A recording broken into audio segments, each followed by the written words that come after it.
il y a quelques mois de ça, le pasteur voulait en fait changer la croix. Puis comme je suis menuisier, je lui avais lancé un peu en l'air.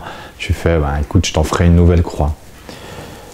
Peu de temps après, j'ai démonté une balustrade, une vieille balustrade de balcon.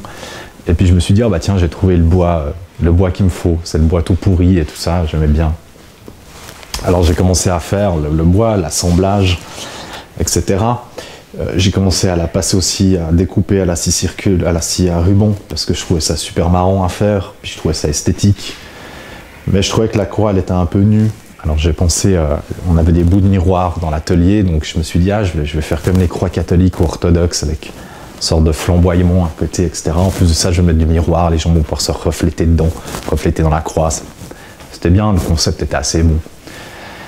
Bien évidemment, comme tout ce que je fais généralement quand je peins ou quand je fais ce genre de choses, c'est très empreint par la douleur et la souffrance. Alors, faut pas oublier que la croix, ça reste quand même un objet de mise à mort. Et c'est pas un objet qui est... Enfin, c'est pas un endroit où c'est beau. C'est un endroit qui est terriblement violent.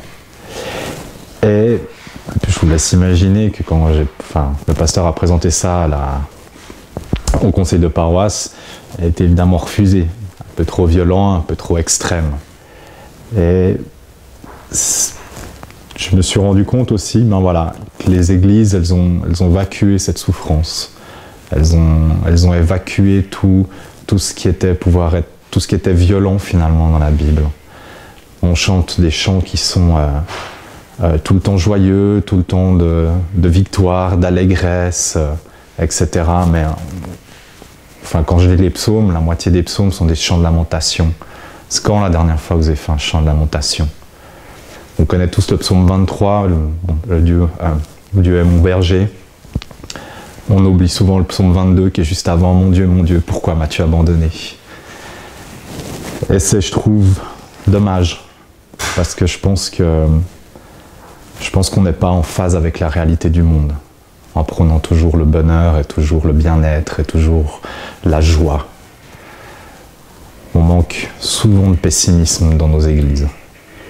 On manque souvent de souffrance et de lamentation. Et des fois, on devrait prendre le temps d'un culte pour pouvoir pleurer. Et pleurer amèrement. Voilà.